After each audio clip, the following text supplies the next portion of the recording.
quienes se van a Venecia son ni más ni menos que la gente que mejor sabe de política, la gente que más experiencia tiene en el manejo comercial y la gente que mejor sabe cómo fragmentar al enemigo. No nos olvidemos que el divide y vencerás es romano. Divide et impera. ¿De acuerdo?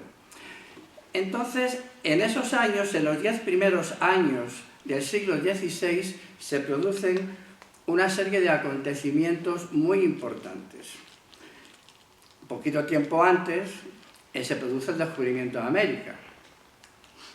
En el 1501 se produce la boda de Catalina de Aragón, hija de los reyes católicos, con el entonces heredero de la corona inglesa. Es una maniobra perfecta de Fernando Aragón, porque de esta manera lo que se trata es de rodear a Francia, enemigo histórico de la corona de Aragón. En el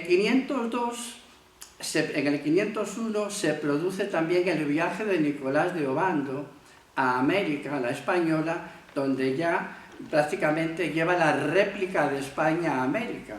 Entre ellos van 2.500 pobladores que se van a quedar allí. Y en el año 1503 se produce un hecho fundamental, que es la conquista de Nápoles por el gran capitán. Entonces, estos señores que saben tanto de política, de geopolítica, aunque entonces no se llamará así, pero no la inventaron los británicos, como dice Alberto, quien denomina domina, la llaman geopolítica, pero anda que no hacía tiempo que se manejaba el tema de la geopolítica, ¿no? Entonces ellos se dan cuenta de algo, que en 1453 ya había caído Constantinopla, es decir, sus principales socios comerciales, que era el Imperio Romano de Oriente, Bizancio. Y ellos, que están acostumbrados a dominar políticamente, Venecia, no olvidemos nunca que lo que pretendía fundamentalmente es ser un imperio comercial y un imperio usurero. O sea, realmente Venecia, como se hizo muy rica, fue con la usura y fue a través del comercio.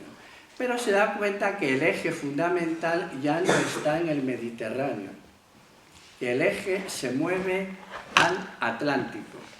Y entonces los capitostes venecianos dicen, esto no mola, ¿eh? O hacemos algo o nos quedamos fuera del tablero.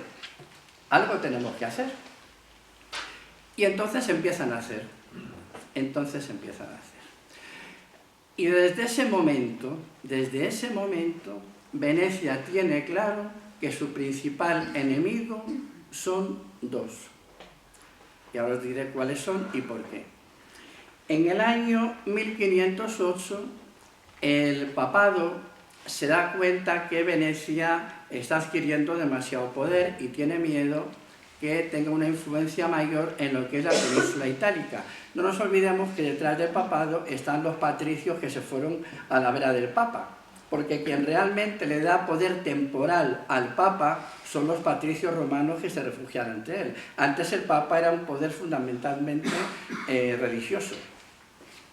Pasa a tener un poder temporal importante por la influencia de los patricios que se van a la vera de él. Y entonces el papa dice, no, los venecianos van a tener demasiado poder. Y organiza una liga.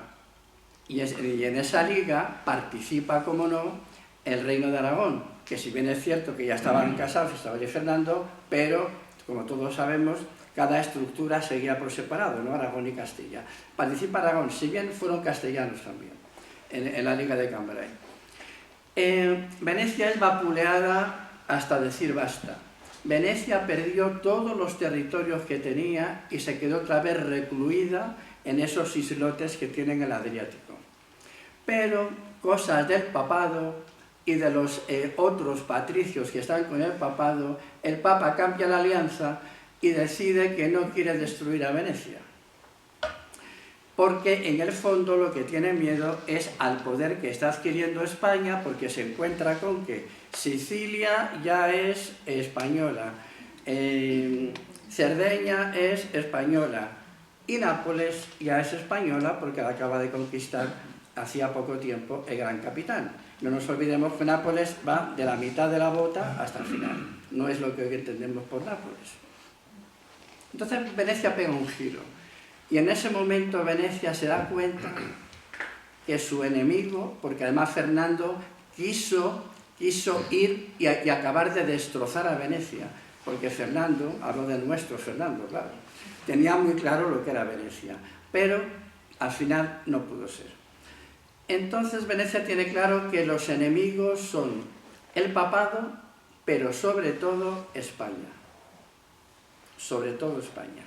Entonces, Venecia, que insisto, pongámonos en su cabeza, estamos hablando de la gente que más sabía de política, de comercio y de cómo fragmentar al enemigo, que es Roma. Entonces Venecia empieza a entender, porque además las cartas, además hay mucha documentación al respecto, sobre las cartas que le envían las diferentes legaciones, los embajadores venecianos, a lo que es al logo, ¿no?, de Venecia, ¿no?, a la nobleza gobernante de Venecia, de que tienen que ir al norte, tienen que ir al Atlántico Norte, porque tienen que conseguir entrar al Atlántico. Y entonces Venecia empieza a moverse. ¿Y cuál es el movimiento que hace Venecia? Muere el esposo de Catalina de Aragón, que era el primogénito, ¿no?, que era Arturo Tudor, y entonces le va a suceder el retraso mental de Enrique VIII. Y como a Enrique VIII le faltaban unas cuantas luces, no le resultó muy difícil a los venecianos, que se las sabían todas, esto, emboscarlo en lo que fue una jugada maestra.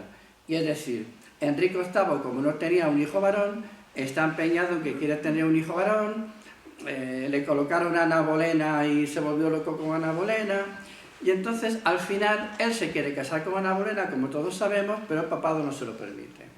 ¿Quién convence a Enrique VIII para que rompa con el Papa? Pues es